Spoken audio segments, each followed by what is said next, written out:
You're listening to Best Forevers, a podcast for kindred spirits, a podcast that encourages you to love more on your friends and to further consider the issues that plague friendships. I'm Alysa Lucas, and isn't January like the longest year? That month takes forever, but we finally made it into February, which generally means that we all move on to focusing on love and romance because of Valentine's Day. So it seemed appropriate to take on a romantic-centric focus. Wait, what? But Alysa, this is a friendship podcast, right? It is, friends, but there are also experiences of friendship that do include romantic or sexual components. So I thought in this episode we would talk about friends with benefits relationships. Therefore, before we begin, it's important to note if you listen with your young ones, this may not be the episode for them. So I imagine most people's knowledge of friends with benefits relationships, besides being in one, is seeing a movie. Because isn't that how we learn most things, is from the media. So in 2011, Friends with Benefits, starring Mila Kunis and Ashton Kutcher, was released, and it was described by InternetMovieDatabase.com as, quote, a young man and woman decide to take their friendship to the next level without becoming a couple, but soon discover that adding sex only leads to complications, end quote. Certainly, the movie highlighted taking a relationship beyond what its current status was and trying to keep things sexual without it getting emotional, and that these types of relationships are generally difficult to manage. So that's what we saw in the movie. So what is a friends with benefits relationship? According to my favorite UrbanDictionary.com, a friends with benefits relationships includes, quote, two friends who trust each other enough to engage in sexual activity without fear of hurting the other's feelings. Ideal scenario for folks who are not interested in a serious relationship or do not have time for one. Not a boyfriend or girlfriend. Neither party has to refrain from dating other people, end quote. And so there are a couple things in here that are reflective of friendships, right? We're talking about trust. We're talking about not hurting each other's feelings. And one of the other things, though, is that obviously that there are a lot of components that are reflective in friendship that might also be reflective in romantic relationships.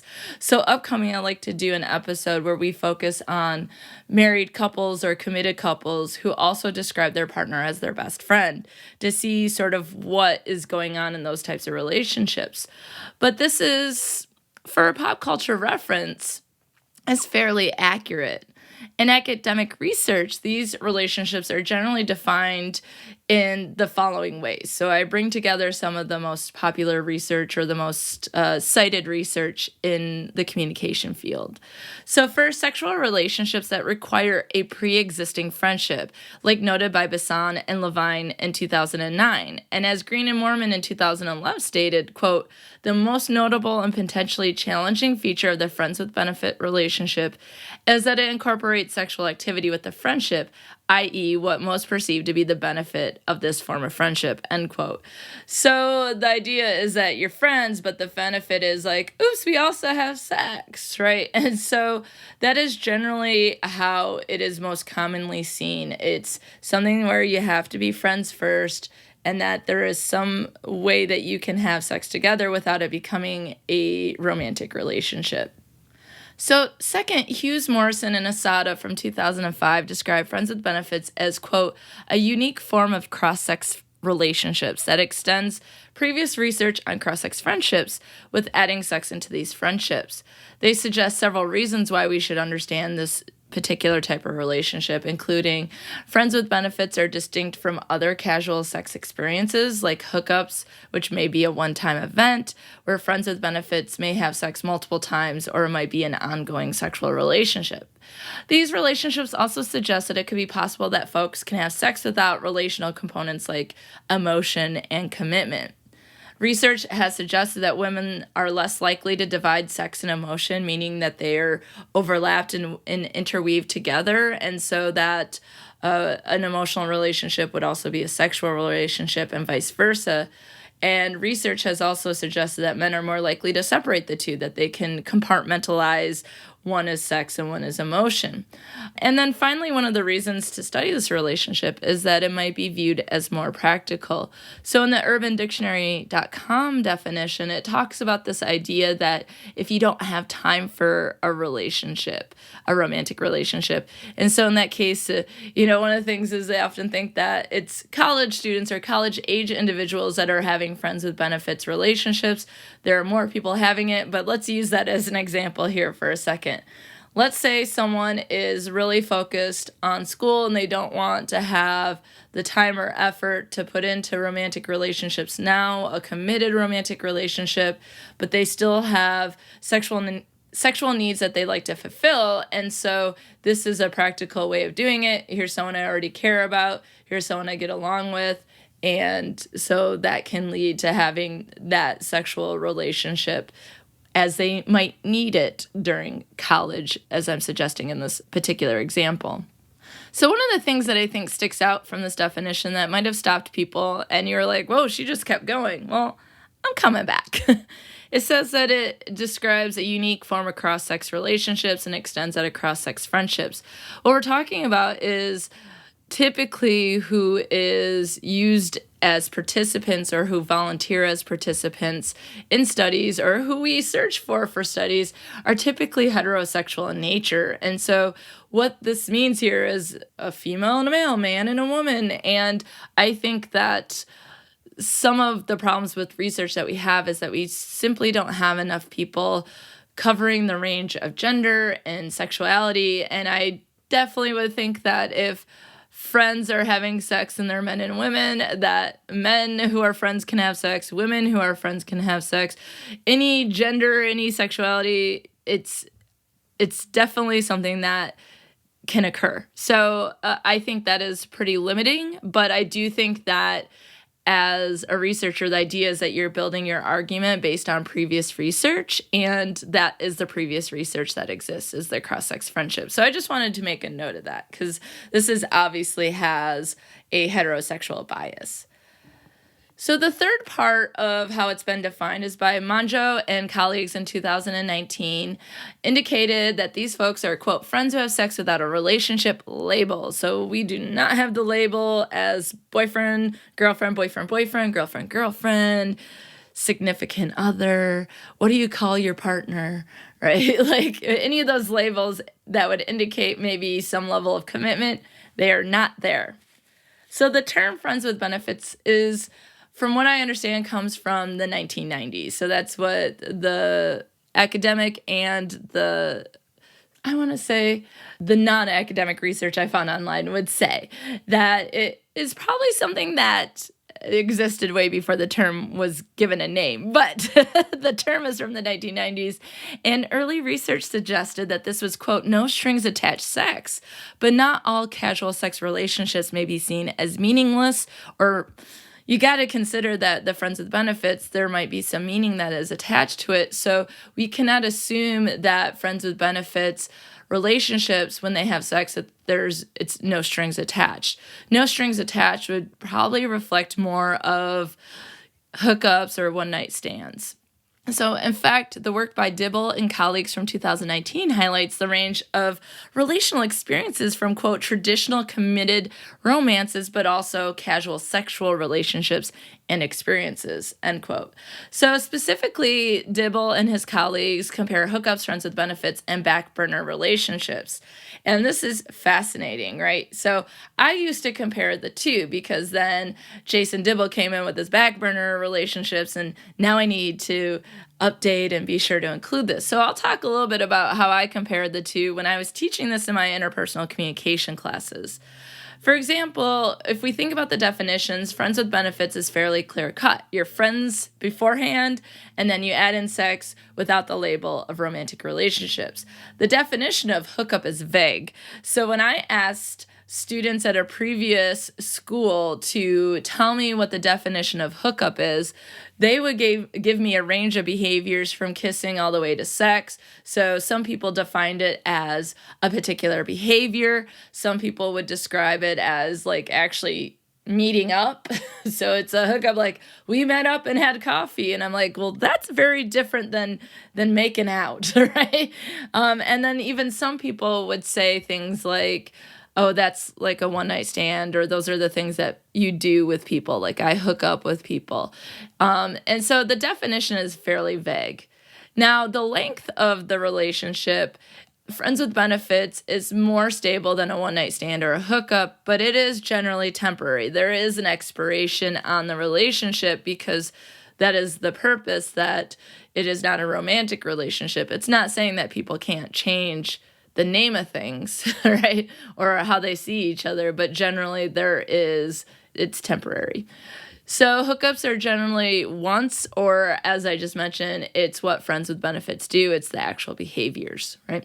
Their partner with friends with benefits is a pre-existing friend, and a hookup they may or may not know. So some of the things that we have to consider with friends with benefits is that it's typically seen as not having any commitment and, quote, an audition for a relationship. So some people might try a relationship on for size to see if it can bloom from friendship into a romantic relationship.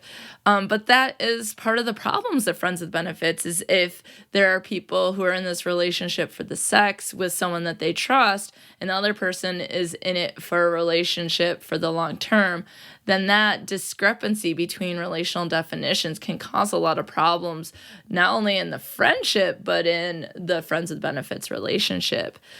So hookups are typically seen as no commitment as well, so that's something they have in common.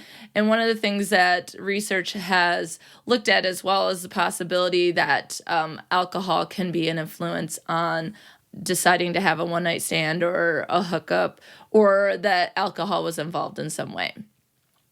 So the behaviors in friends with benefits relationships usually include sex or oral sex, and hookups can be anything from a kiss all the way to sex, right? So some of the problems that we've already addressed some, but here are some other problems.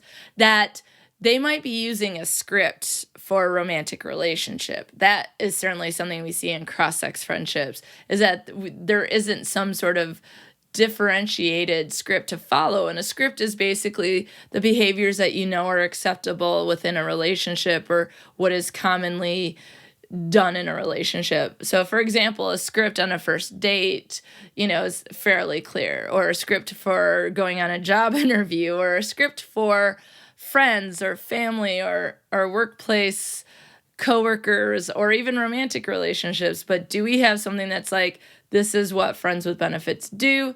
And so because we don't, then we lean on the romantic script, and that can, as you imagine, cause problems. The hookups problem is certainly, it's vague, it can impact people's reputation, and there might be pressure to act. And sort of as I mentioned before, some of the sex differences that we have considered with friends with benefits is that men will focus on sex and women will focus on relationships. And if that's the case, again, having this heterosexual bias, when men and women come together, then there is going to be confusion, is the suggestion. Now with hookups, sort of like another sex difference that you might imagine would occur is that men might be more likely to talk about it, or what do they call it, like bragging or the locker room talk, and that women are more down low about it. They're fairly quiet about it. I see the sex differences with friends with benefits. It makes sense given what we know stereotypically about men and women and how they might be socialized. But I think it reflects stereotypes on both ends. And so for me, unless the sex differences are really supported through research, I'm just like, people are people. And certainly 2020 is different than 2005 when Hughes and her colleagues did their research on this, that men might be bragging or they might be quiet. Women might be bragging or they might be quiet. I think it would be interesting to see some of these changes. But this is where we bring in Dibble's work. So that's what I talked about in my classes and generally talking about the differences. But he added in this idea of back burners, and I think this is absolutely fascinating. So back burners, this is the idea that there might be people we hold on to as a potential partner as we look for better options. So if you look at your stove, like, do you have the thing that you're primarily cooking on the on the front burner, right? You're like, okay, I'm doing this, and this other one's sort of simmering in the back.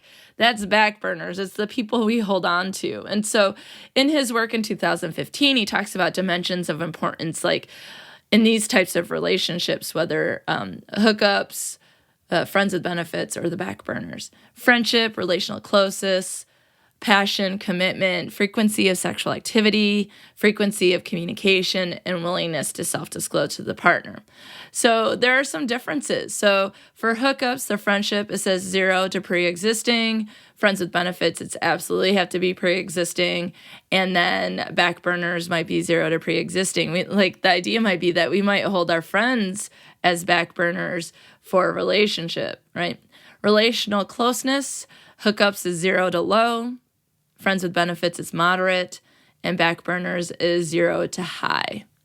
Okay? Hookups, high for passion.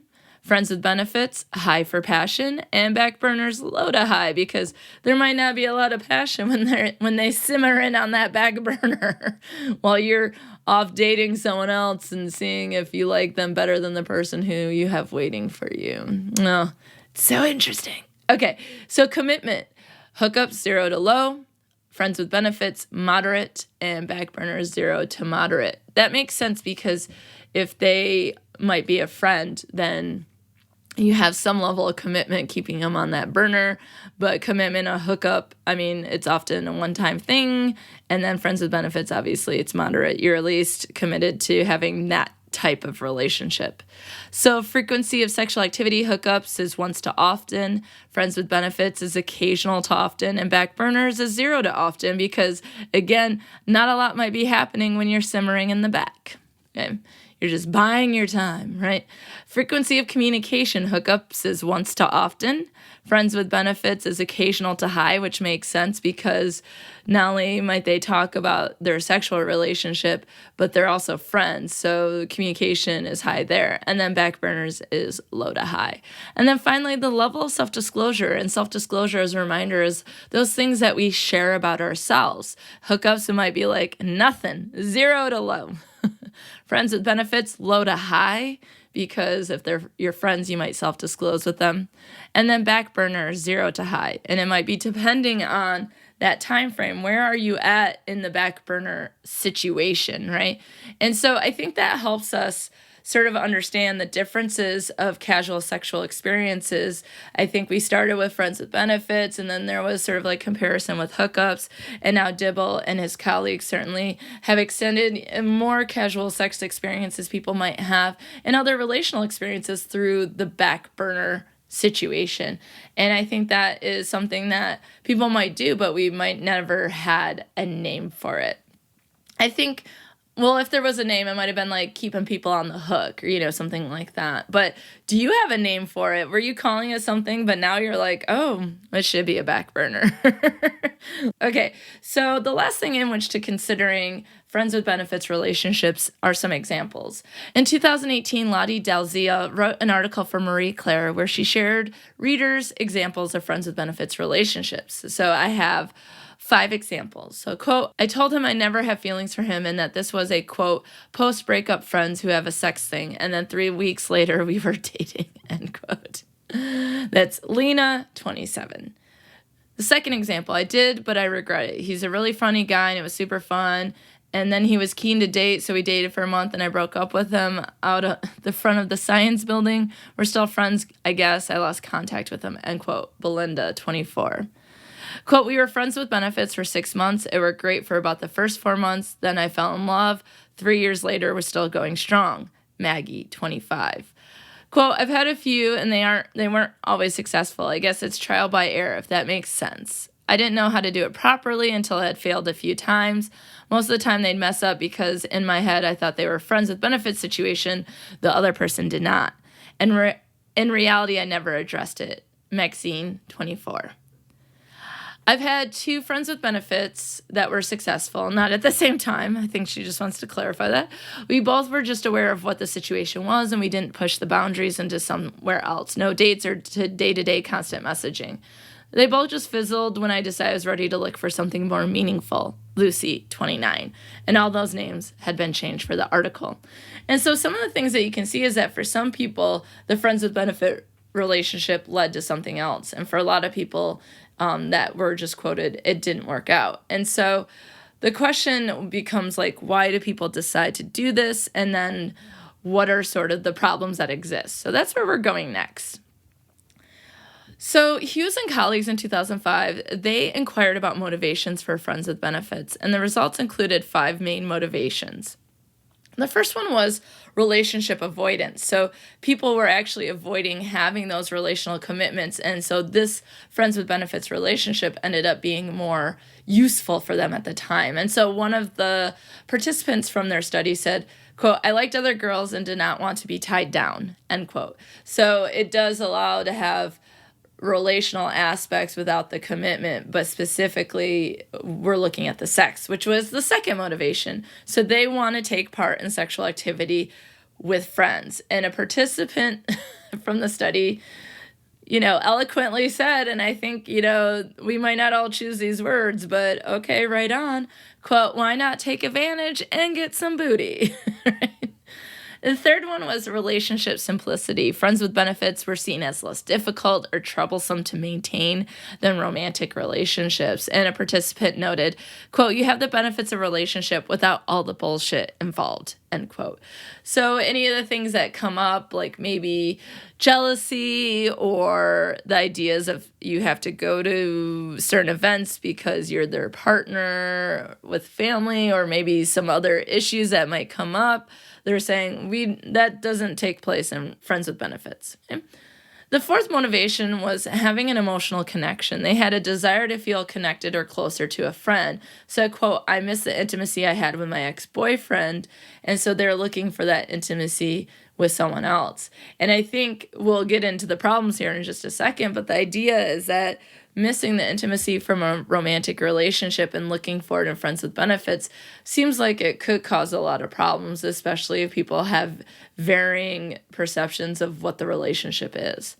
And then finally, people just said, "I wanted a friends with benefits relationship. This is a desire to have that relationship." Quote, "When both of us became single, we took advantage of the opportunity," end quote. So there are people who might just be seeking it out, whereas other people might be avoiding relationships, trying to have some simplicity. They want sex, they want emotion. Hughes and her colleagues also looked at the connection of love style and friends with benefits, so that this might motivate people to have friends with benefits relationships based on how they prescribe to love styles. So I'll give you a little bit of a rundown of love styles, and then I'll talk about what they found and how it operated with friends with benefits relationships. So a lot of times when I talk about love styles in the classroom, students immediately go, "Do you know love languages?" And I'll be like, "Yes, I do." But the first time I was asked, I did not. So I have learned from my students, and we've even done an episode on love languages here for friendship, and we've talked about it a few different times. So this usually comes up, but they are in fact different things.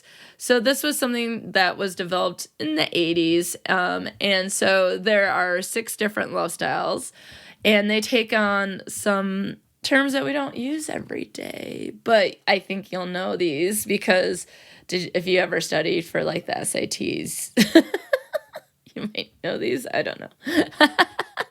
So Eros is the romantic, passionate love, right? So these are people who are romantics. They want the love. They probably fall in love fairly quickly. And so that is the Eros love style. Pragma is what they typically call a practical list love, like a shopping list of love. So you have certain qualities that you're looking for in a partner, and that's what you look for when falling in love. Storge is friendship love, right? The idea that love was built out of friendship. And, that might happen with friends with benefits relationships. Mania is possessive dependent love. So it's like all consuming.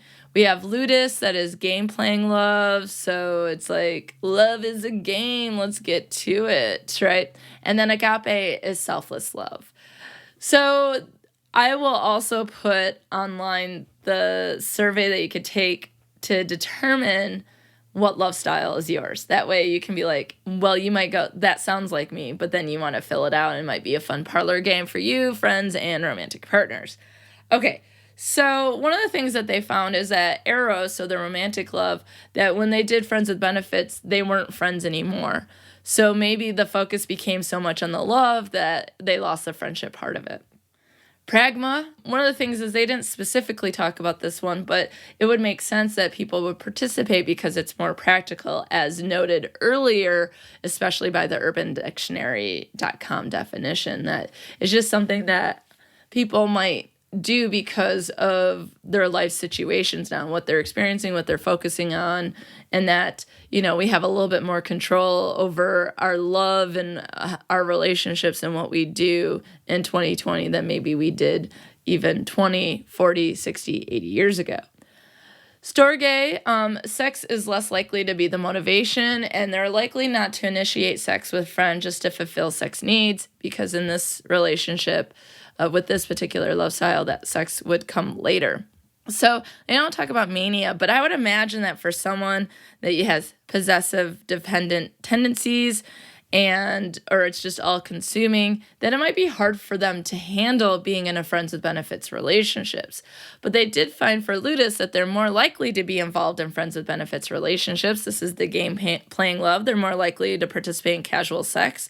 And then afterwards, they're more likely to still be friends, because they might have went in and been like, this is just temporary, this is just for fun, and then we moved on and we're still friends.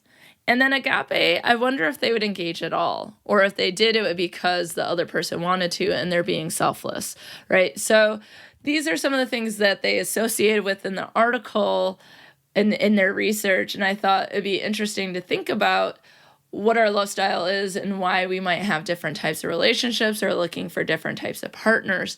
And one of the things to keep in mind is when I say Eros, that might be one partner. The other partner might not score highly on Eros. So that is something that can also be difficult in a friends with benefits relationship, is if Eros is friends with a Ludus and they get in a friends with benefits relationship, and the Ludus is like sees it as something casual, but Eros does not, right? Or if both are mania, or both are pragmatic, or if one is storge and pragmatic, like there's just different things that might happen based on what love style that we prescribe to. And our love styles change. So it could be something like in one friends with benefits relationship, they went in as Eros, and then over years, maybe their love style changed to pragmatic. And so those are just some things to consider. But of course, much like other things that we discussed, love styles might cause some difficulties for friends with benefits relationships. So it doesn't matter the motivation. There are always going to be some difficulties that we might need to navigate in any type of relationship, especially friends with benefits. But especially because there are unique challenges for friends with benefits relationships. In 2015, Rebecca Kelly from the Huffington Post brings up the idea of perceptions versus what actually happens. For example, do you think it'll be a fairy tale, or will it happen according to plan? Or maybe even more importantly, can you handle it? That is a great question to ask yourself. She states, quote, "Friends with benefits fascinates me because it says something about the state of love and dating today. We have so much more romantic freedom than we did even a generation ago.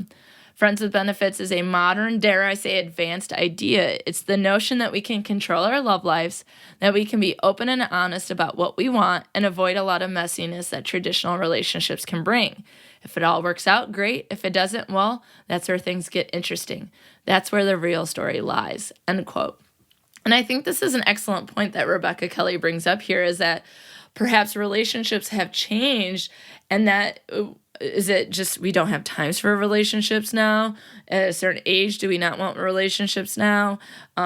Is relationships too messy, and have we become more avoidant of being in that messiness? I think there can be a lot of questions to reflect on. But if we think it's going to be a fairy tale and the other person is like, this is just going to be temporary, then that is where you have some issues. And that leads into the next point of that the relationship can be confusing. Suzanne Lockman from Psychology Today in 2015 stated, quote, "The problem is when a friends with benefits relationship hasn't developed organically, the label doesn't fit and may add pressure when it's intended to take pressure off, end quote. So we're having friends with benefits relationships, so we don't have to have all the messiness of relationships, but the label might not be appropriate. Overall, she says that the relationship is mislabeled. Quote, a friend is typically someone you trust and who trusts you. A relationship that develops through shared history, experiences, situations, circumstances, compatibility, or mutual interests. When you're looking for a friends with benefits arrangement with someone from the start, you're forcing a new potential relationship into a box that may not fit, with a label that may misrepresent it.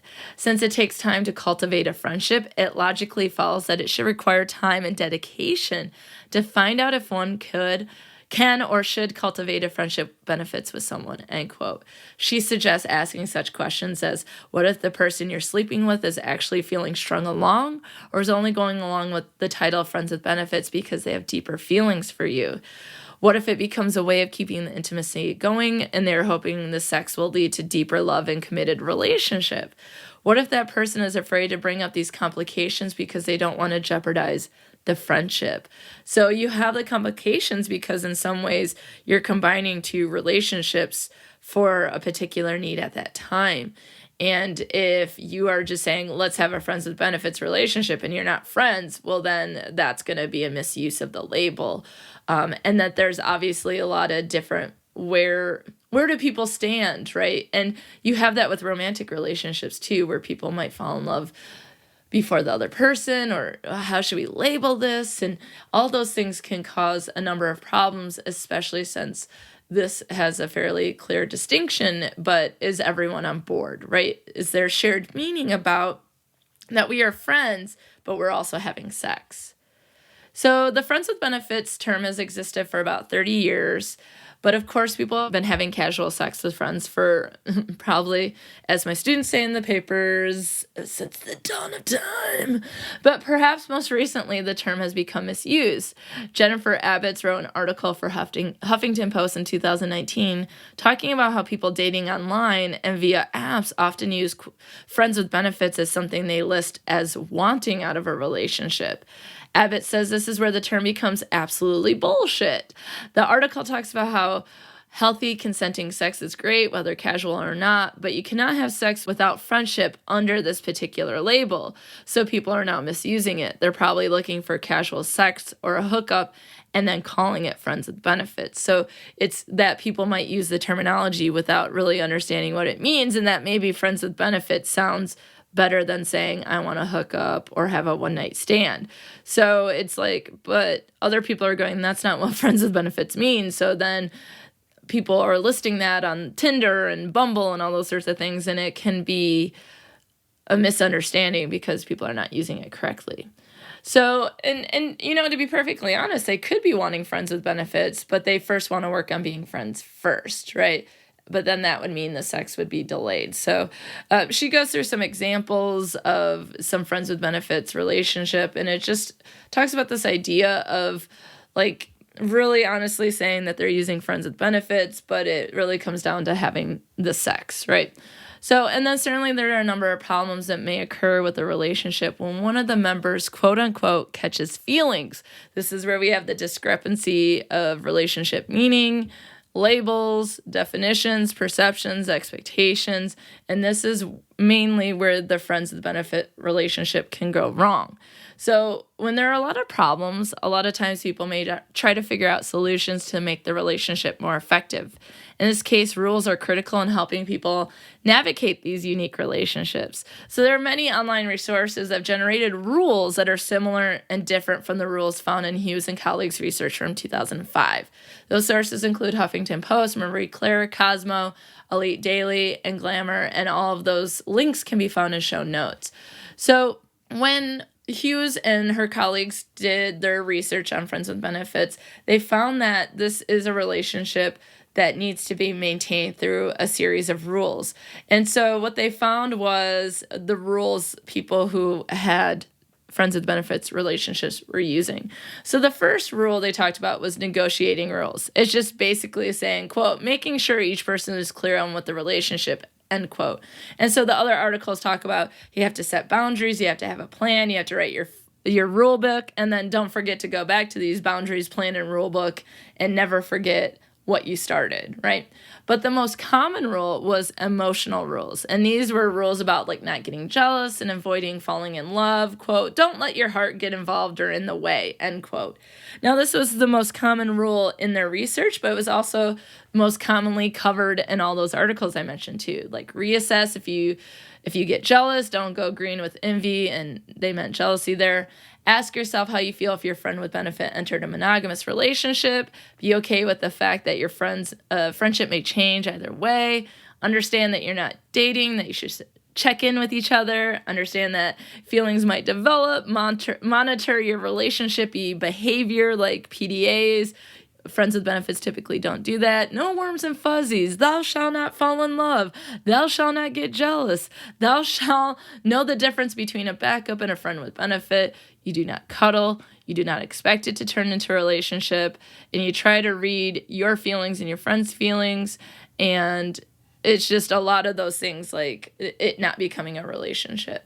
The third rule was related to sex. And so these focused on management of sexual activity, like the use of condoms, and eloquently put, quote, don't be a fool, rep your tool, end quote. So just idea, preparing yourself for safe sex, acknowledging your comfort zone, and being sure that you're using protection. The third rule from Hughes and colleagues was communication, right? These are guidelines for honesty, conversational topics, and rules about using telephone.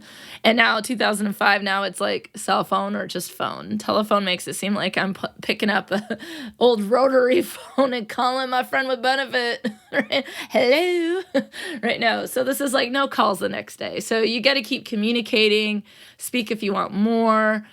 Talk about if you're going to text, is it only sexting? Is it texting for the friendship? Talk about how you're going to talk about it. Very meta. Talk about how it's going to end. What if they meet someone they want an exclusive relationship with? What if you do? And what happens if someone decides that they're just not into it anymore? So you got to have these kind of thoughts, reflections, and conversations to make this relationship as clear as possible to make it successful.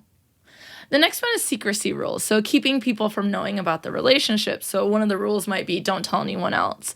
And this one didn't have as many rules in the other articles, but it's like not introducing your friends to your friends with benefit, because then they might think it's a romantic relationship.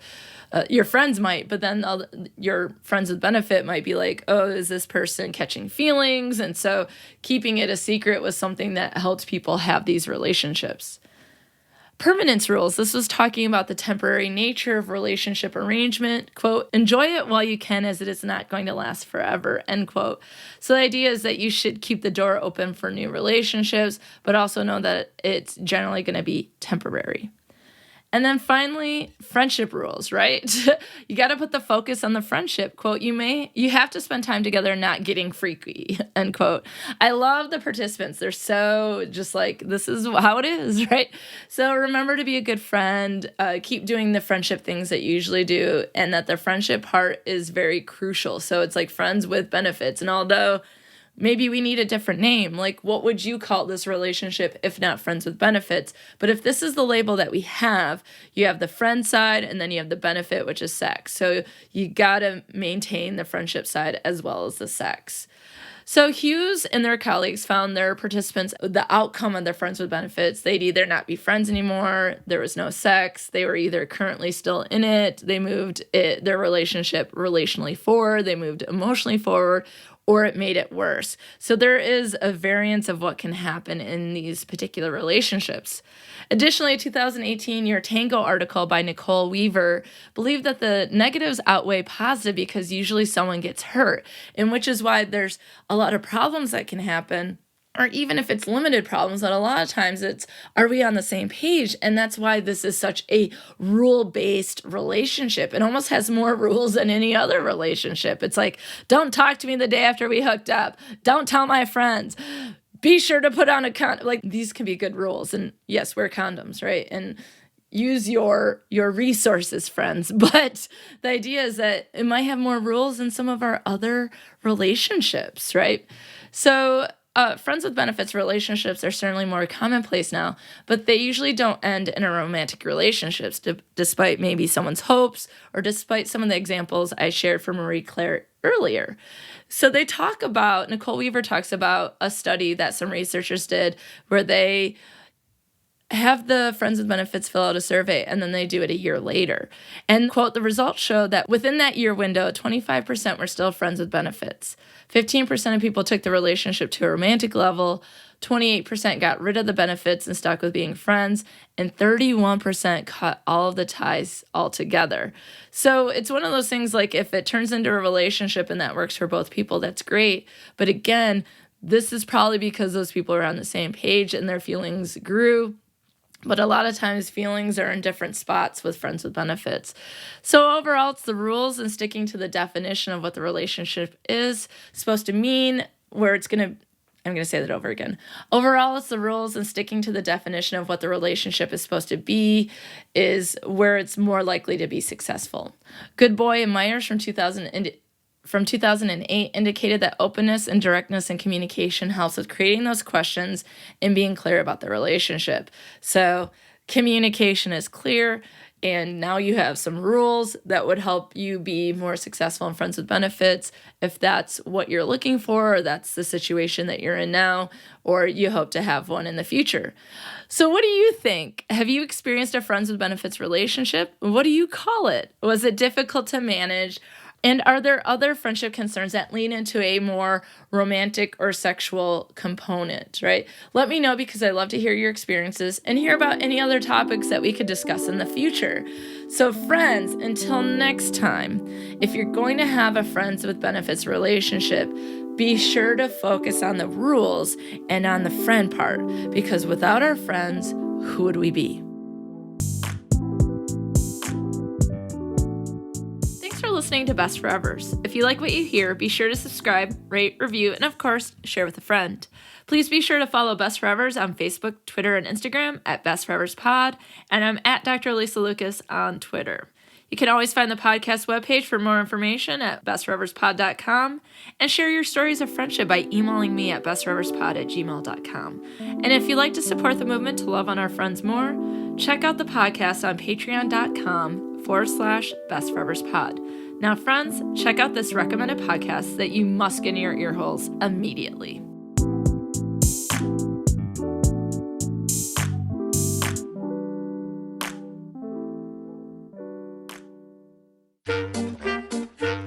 Hi, I'm Heather. And I'm Rhonda. And we're two wine-loving psych nerds who together host the bi-weekly podcast Wine Mind. Have you ever poured back a glass or three of wine and found yourself wondering, why do I love wine so much? What's the difference between a psychopath and a sociopath? Do I really have OCD? If so, then Wine Mind is the podcast for you. Every episode we choose a different psychology question to answer and pair it with a bottle of wine. Because wine is awesome. Find us on Apple Podcasts, Google Podcasts, Stitcher, Spotify, or anywhere else you get your podcasts. And check out our website at winemindpodcast.com. You can also find us on the social medias as @WineMindPodcast. Join us and uncork your brain. Cheers!